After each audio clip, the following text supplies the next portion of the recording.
सर्व स्वामी भक्तांचे पुन्हा एकदा श्री स्वामी समर्थ परिवारमध्ये स्वागत आहे. आजचा जो विषय आहे हा खूपच गंभीर तुम्ही आपले लाईव्ह बघत असाल तर तुम्हाला माहीत असेल की आपण रोज रोज नवीन नवीन विषयावर चर्चा करतो. आजचा विषय आहे खूपच धक्कादायक आणि भयावह विषय आहे. त्या विषयावर तुम्ही तुमचं प्रतिक्रिया नोंदवा, लाईक करा, कमेंटमध्ये श्री स्वामी समर्थ लिहा आणि तुमचं याबद्दल काय मत आहे, प्रतिक्रिया आहे ते नक्की लिहा. चला तर आपण जाणून घेऊया आजचा विषय काय आहे आणि समाजामध्ये बदल घडण्याची आवश्यकता आहे का. तर आजचा विषय आहे की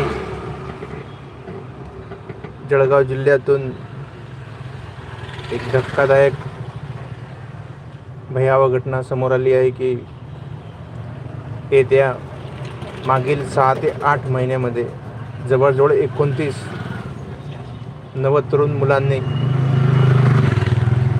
जीवाला कंटाळले आणि आत्महत्या केली. विषय वेगवेगळे असले तरीही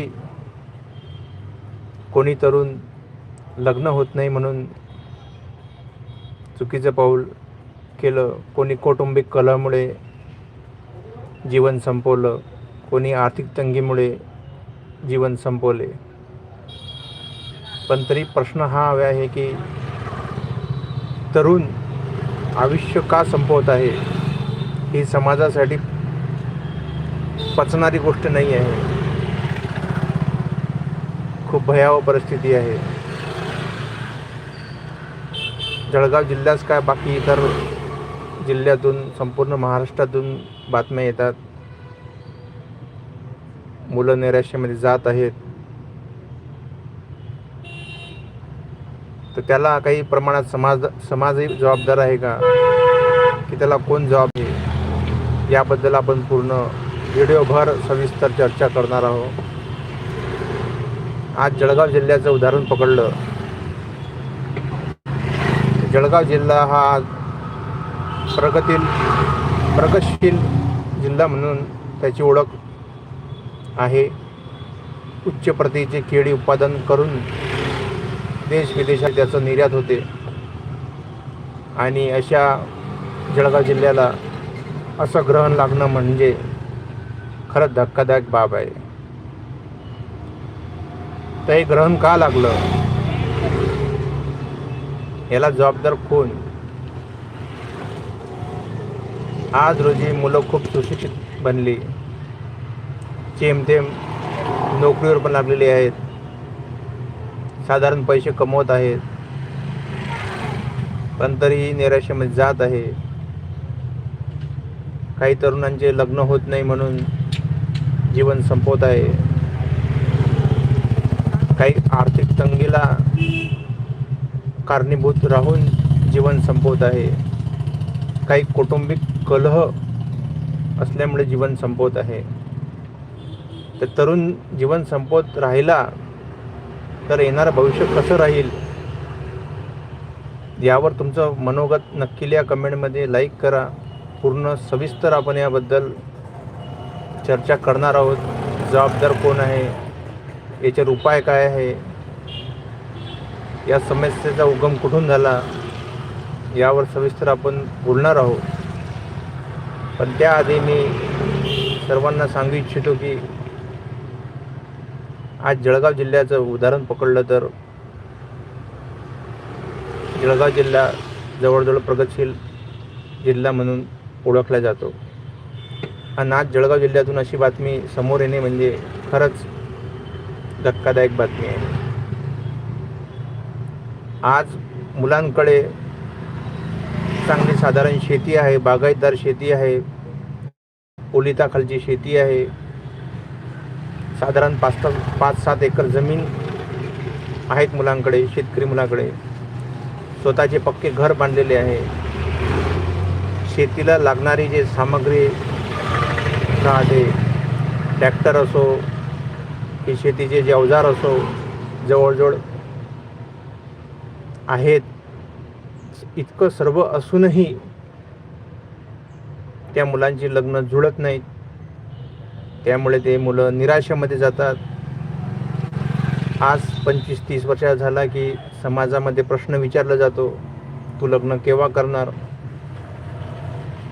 25-30 वयोगटात तर ठीकच आहे, 35-40 वयोगटापर्यंत ही परिस्थिती निर्माण झालेली आहे. आपण सहजच विचारून बसतो समोरच्याला की लग्न केव्हा करणार, लग्न केव्हा करशील. हा जरी साधा प्रश्न वाटत असला तरी तो त्याचे लग्न जुळत नाही. त्याच्या हृदयामध्ये कोरणारा प्रश्न निर्माण होतो. कारण त्याचं त्यालाच माहीत असतं की आतमध्ये दुःख. म्हणून मी सर्वांना हात जोडून विनंती करतो की अशा मुलांचे जे मित्र आहेत त्यांनी चेष्टा मस्करीमध्ये त्यांचा अपमान करू नका की तुझं लग्न होत नाही, तू लग्न केव्हा करणार, असा चेष्टा मस्करी कृपया करू नका. आणि त्यांच्या नातेवाईक किंवा समाजातील इतर लोकांबद्दल त्यांनाही सांगू इच्छितो की त्यांनी विनाकारण हा प्रश्न विचारून त्यांच्या मनावर खोल जखम करू नका. कारण तो मुलगा खरंच खूप तणावात असतो. त्याला असं वाटतं की आपण अपयशी आहे आयुष्यामध्ये, आपलं लग्न होत नाही म्हणजे अपयशी आहे. पण एक लक्षात ठेवा, नुसतं लग्न होत नाही म्हणून अपयशी बोलणे हे चुकीचं आहे. कारण हा जन्म फक्त आपण लग्न करण्यासाठी, बायको करण्यासाठी, मुलं जन्म करण्यासाठी घेतलेला आहे का, हाही पण आपण विचार करायला हवा. म्हणून विवाहित लोक असो की अविवाहित लोक असो, ज्याची त्याची जगण्याची पद्धत वेगळी राहते. समाजामध्ये अविवाहित लोक पण सुखी आहेत, विवाहित लोक पण सुखी आहेत, आणि काही विवाहित लोक पण दुःखी आहेत आणि अविवाहित पण दुःखी आहेत. म्हणून ठोस निश्चित असं कारण कोणीच सांगू शकत नाही की तुम्ही कशा प्रकारे राहिल्यानंतर तुम्हाला आयुष्यामध्ये आनंद मिळेल म्हणून. तर मी मित्रमंडळींना, नातेवाईकांना, अशा मुलांच्या मी हेच सांगू इच्छितो की त्यांचं जे मन आहे ते दुखवू नका.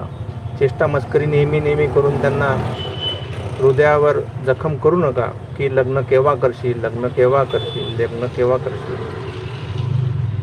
असं विनाकारण दुखवू नका. तसेच ज्या मुलांचे लग्न होत नाही त्यांच्या आई वडिलांनी पण त्यांना समजून घ्यायला हवं. आपल्या मुलाला त्याच्या मनावर असा नेहमी आघात करू नका. कारण मुलगा खरोखर निराशेमध्ये जातो आणि चुकीचं पाऊल उचलू शकतो. म्हणून ज्यांचे काही कारणास्तव लग्न होत नाहीत त्यांच्या आईवडिलांना, नातेवाईकांना आणि मित्रमंडळींना या व्हिडिओतून आव्हान करतो, विनंती करतो, अशा लोकांना प्रार्थना करतो की अशा मुलांची चेष्टा मस्करी करू नका. कारण आज युवक संपला तर उद्या येणारं भविष्य काय होईल हे खूप भयावह होणार आहे.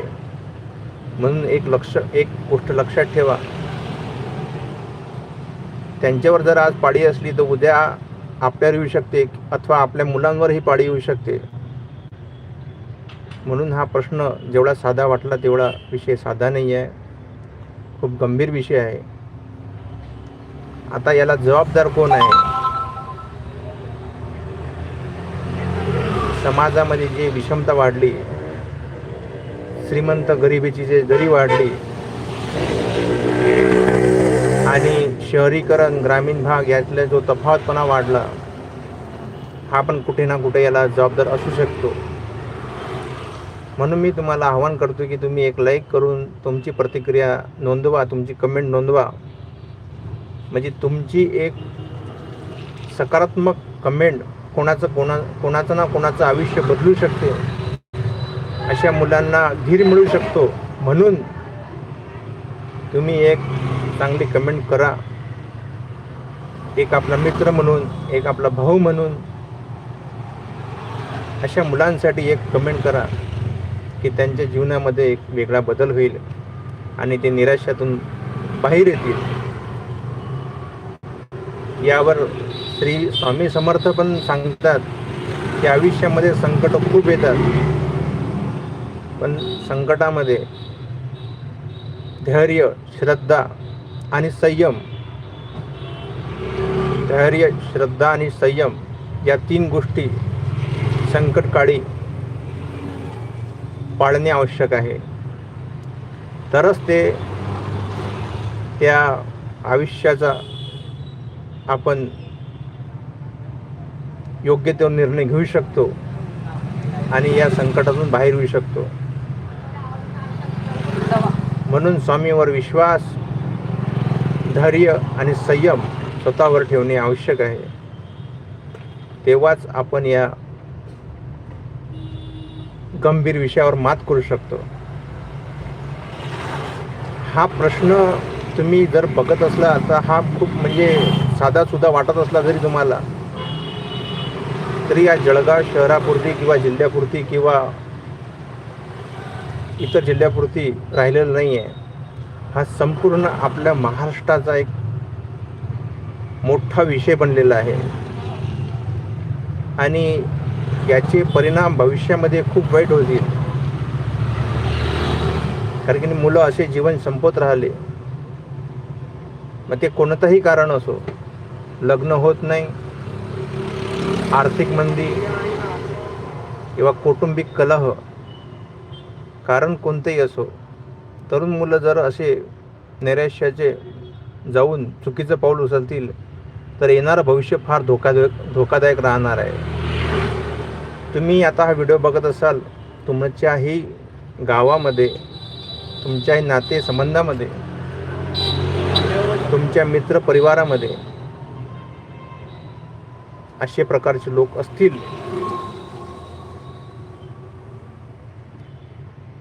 तर त्यांना तुम्ही आधार द्या, त्यांना सकारात्मकतेची भावना द्या.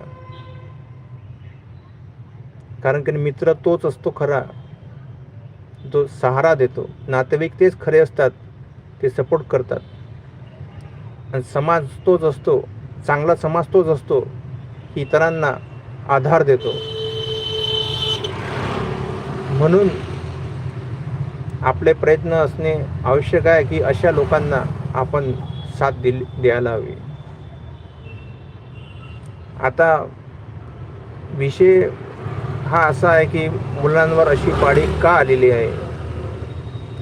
याचं मुख्य कारण हे पण असू शकते, जे मुलगा आणि मुलगीचं जे प्रमाण आहे, जे लिंगोत्तर जे प्रमाण आहे, ते मुलींचं जास्त, मुलांचं जास्त आणि मुलींचं कमी आहे. हे मेन कारण असू शकते. त्यानंतर दुसरं कारण म्हणजे आर्थिक परिस्थिती. आर्थिक परिस्थिती ही सर्वांची सारखी नसते, पण आजकाल समाजाचा बघण्याचा दृष्टिकोन खूप वेगळा झालेला आहे. नुसता पैसा आहे म्हणून त्या मुलाकडे खूप पैसा आहे म्हणूनच त्या मुलाकडे आपल्याला सुख मिळेल, शारीरिक असो, भौतिक असो किंवा आर्थिक असो, असं सुख मिळेल ही गॅरंटी कोणी घेऊ शकत नाही. पण लग्नाच्या बाजारामध्ये शक्यतो आता या दोनच गोष्टी चालतात. पैसा आणि मुलांचा पैसा आणि मुलींचा चेहरा, या 2 गोष्टीवर अवलंबून आज रोजी समाजामध्ये लग्नाच्या बाजारामध्ये संबंध व्हायला लागले. म्हणूनच कोर्टामध्ये घटस्फोटचे डिवोर्सचे प्रमाणही तसेच वाढले.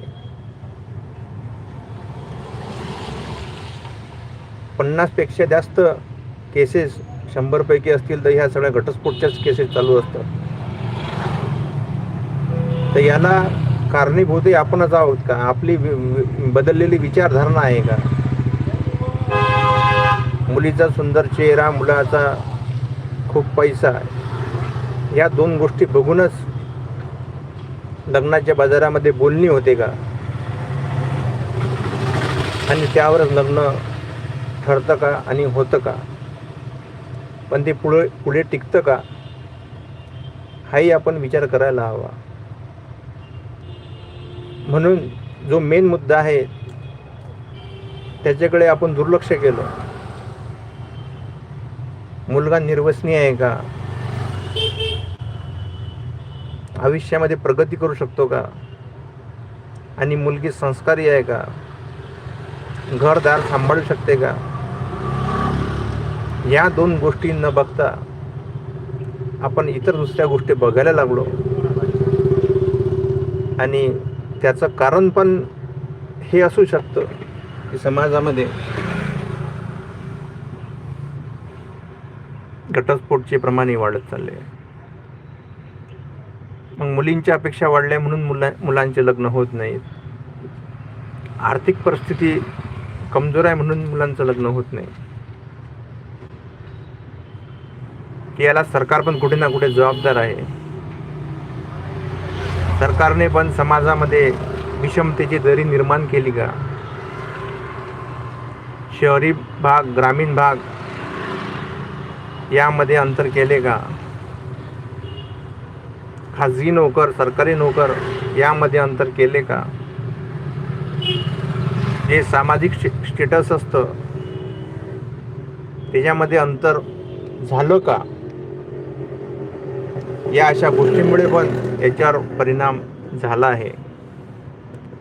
आणि तुम्हाला याबद्दल काय वाटते? एक लाईक करून कमेंटमध्ये श्री स्वामी समर्थ लिहून तुमचे विचार, तुमची प्रतिक्रिया नक्की नोंदवा.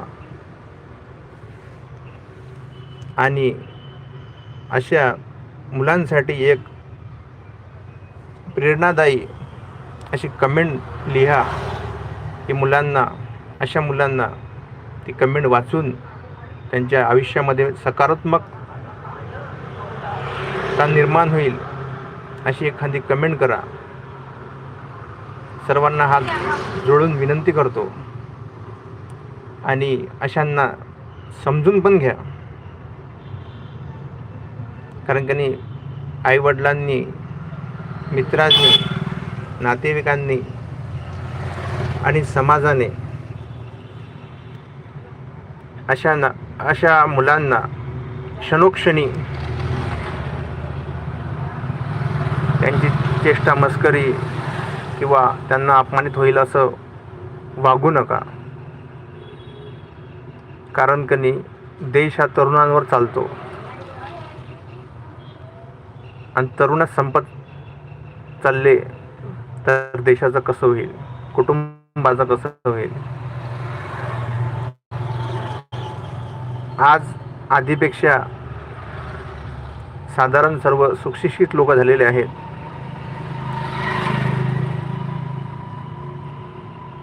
आपल्यासाठी कोणता निर्णय योग्य आहे, कोणता निर्णय अयोग्य आहे, विचार करण्याची शक्ती जी आहे, क्षमता आहे ती आता वाढली आहे.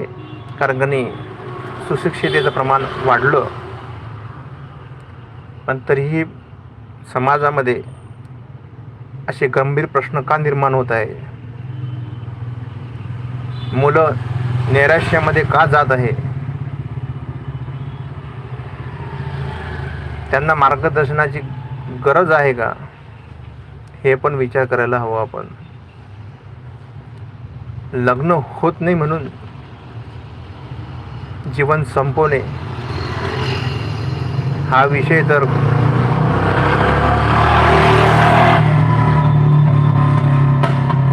खूपच भयावह आहे.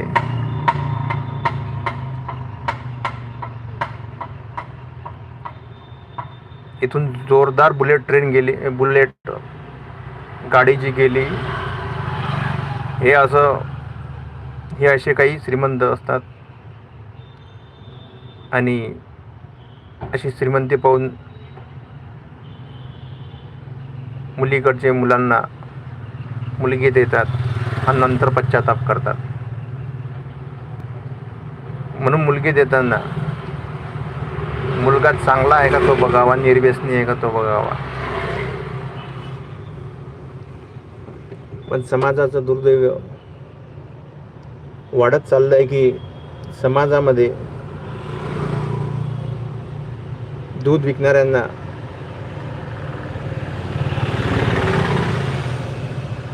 मेहनत करणाऱ्याला, दूध विकणाऱ्याला मुलगी मिळत नाही आणि इतर लोकांना सहजासहजी मिळून जातात. आज शेतकरी पण इतका हतबल झालेला आहे की त्यालाही असं वाटते की आपला जो जवाई आहे तो शेतकरी नसावा. शहरातील एक खाजगी नोकर किंवा सरकारी नोकर असावा. आज आणि त्याच शेतकरी जो मुलगा राहतो, जो शेतकरी मुलगा राहतो शेतकऱ्याचा, त्या शेतकरी मुलाला लग्नासाठी मुली मिळत नाहीत म्हणून रडत आहे, आक्रोश करत आहे. ही आजची सत्य परिस्थिती आहे. शेती परवडतच नाही म्हणून मुली शेतकऱ्यांना नको बोलतात की दुसराही काही याच्या मागचं कारण आहे. दुसरं कारण म्हणजे तो मुलगा ग्रामीण भागात राहतो, सहकुटुंबासोबत राहतो, गावात राहतो. हे आजकाल काही मुलींना नकोसं असतं. त्यामुळे पण शेतकऱ्याला नकार मिळतो. पण शेतकरी संपत चालला आणि तरुण संपत चालले तर येणारं भविष्य तुम्हीच विचार करा कसं होईल. म्हणून आज रोजी सर्व जे प्रतिनिधी आहेत आपल्या राज्याचे, देशाचे, त्यांनी शांतपणे या विषयावर मंथन करायला हवं आणि यावर काही ना काही तोडगा म्हणजेच मार्ग काही ना काही काढायला हवा. कारण की नाही, प्रतिनिधीचंच काम राहते की जनतेच्या ज्या बी समस्या आहेत त्या सोडवणे. आता हा जो प्रश्न आहे हा एकापुरती किंवा एका गावापुरती किंवा एका जिल्ह्यापुरती मर्यादित राहिलेला नाही आहे. संपूर्ण महाराष्ट्र आणि जवळ भारतातही म्हटलं तर चालेल, हा प्रश्न वाढत चाललेला आहे. म्हणून अशा प्रश्नावर आपल्या देशातल्या प्रतिनिधी जे आहेत, आमदार, खासदार, त्यांनी यावर विचार करायला हवं, मंथन करायला हवं आणि काही ना काही मार्ग काढायला हवा. नाहीतर आज जरी सगळं छान सोपं वाटत असलं तरी येणाऱ्या काळामध्ये परिस्थिती याच्यापेक्षा गंभीर होऊ शकते. कारण की प्रत्येकाला, आजच्या तरुण पिढीला सगळ्यांना हे एकच चिंता सतावत आहे की आपल्याला चांगली पगाराची नोकरी मिळेल की नाही, आपलं लग्न होणार की नाही, आपण म्हातारा आईवडिलांना चांगला सांभाळ करू की नाही, आणि आपल्या म्हातारपणी काय होईल आपलं. कारण की लग्नच नाही झालं तर म्हातारपण कसं जाईल, या सगळ्या चिंता सतावत आहेत. तो जरी बरोबर खुश आनंदी दिसत असला तरुण, तरी त्याच्या आतमध्ये दुःखाचा सागर वाहत आहे. म्हणून अशा मुलांना समाजाने धीर आणि देशातील जे प्रतिनिधी आहेत अशांनी यांच्यासाठी विचार करणे गरज आहे. मी तुम्हा सर्वांना हात जोडून विनंती करतो की एक लाईक करा, कमेंट करा, श्री स्वामी समर्थ लिहा आणि तुमचा एक प्रेरणादायी कमेंट नक्की करा. तुमच्या एका प्रेरणादायी कमेंटमुळे मुलांना, तरुण मुलांना योग्य तो मार्ग मिळू शकतो. तर मला तुम्ही हे पण सांगा की तुम्ही महाराष्ट्राच्या कोणत्या कोपऱ्यातून मला बघत आहात, माझा व्हिडिओ बघत आहात. कृपया करून ते पण सांगा. कारण की माझं जे बोलणं आहे, माझा जो व्हिडिओ आहे तो कुठपर्यंत पोहोचला हे मला बघायचं आहे. त्यामुळे तुम्ही कोणत्या गावातून बघत आहात व्हिडिओ ते पण नक्की सांगा. आणि या संपूर्ण विषयावर तुमची प्रतिक्रिया नक्की द्या. हे कुठं ना कुठं थांबायला हवं. यावर सगळ्यांनी आपण विचार मंथन करायला हवा. प्रश्न साधा राहिलेला नाही आहे तो, किंवा एक दोन गावापुरते, एक दोन लोकांसाठी, एक दोन समाजासाठी राहिलेला नाही आहे. प्रत्येक गावामध्ये, प्रत्येक समाजामध्ये, प्रत्येक जिल्ह्यामध्ये हीच परिस्थिती वाढत आहे. काही जणांना थट्टा मस्करी यावर फनी विनोदी व्हिडिओ बनवणे त्यांना खूप आनंद वाटतो. पण अशा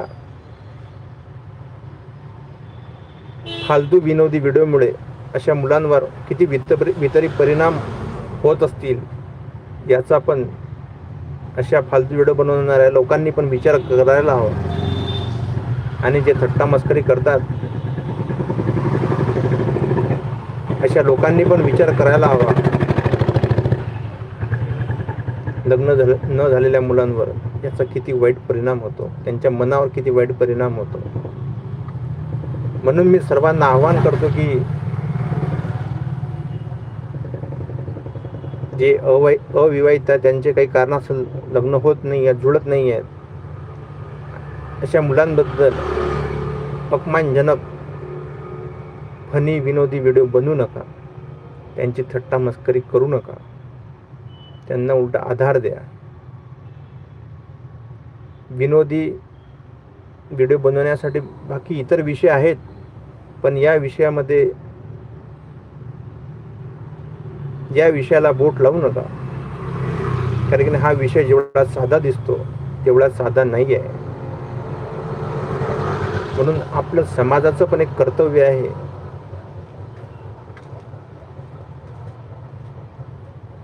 की आपण कसं वागावं, कसं राहावं, हे सर्वांचं आपलं कर्तव्य आहे. म्हणून मी एकदा पुन्हा आवाहन करतो सर्वांना की तुमची एक छान चांगली सकारात्मक कमेंट नक्की करा. अशा लोकांसाठी एक धीर देणारी कमेंट नक्की करा की तरुणांनो असं करू नका, वागू नका.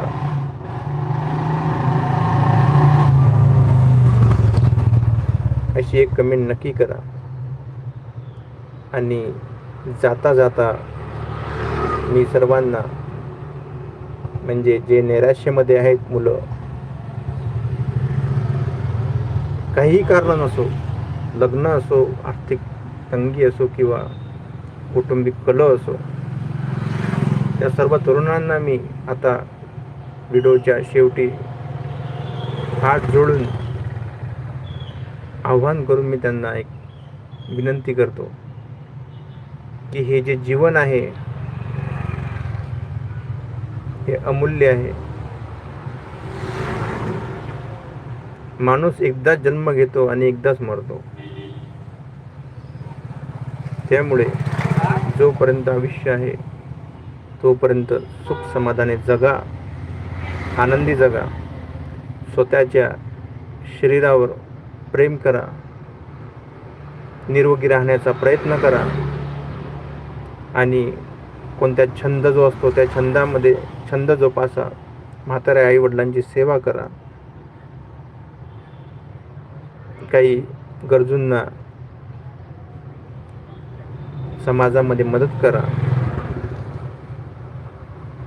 कारण कधी याच्यासारखं सामाजिक कार्य कोणतं नाही आणि याच्यात तुम्ही व्यस्त राहाल तर चुकीचे विचार पण डोक्यात येणार नाही. आणि मी शेवटी पुन्हा हेच सांगतो की हे जीवन पुन्हा नाही, म्हणून चुकीच्या डोक्यात विचार आणू नका. जोपर्यंत आहे तोपर्यंत आई वडिलांची सेवा करा, स्वामी समर्थांचे नामस्मरण करा, स्वामी समर्थांची भक्ती करा. कारण भक्तीचा मार्ग हा सर्वात श्रेष्ठ मार्ग आपल्या शास्त्रामध्ये सांगितलेला आहे. तणाव दूर करण्यासाठी भक्तीचाच मार्ग योग्य असतो आणि आई वडिलांची सेवा करणं याच्यापेक्षा पुण्य जगात कोणतंच नाही. एवढंच सांगू इच्छितो. आणि तरुणांनो, आपली स्वतःची काळजी घ्या, आपल्या घराची काळजी घ्या आणि आपले आरोग्य जपा. व्हिडिओमध्ये काही कोणाला काही बोलणे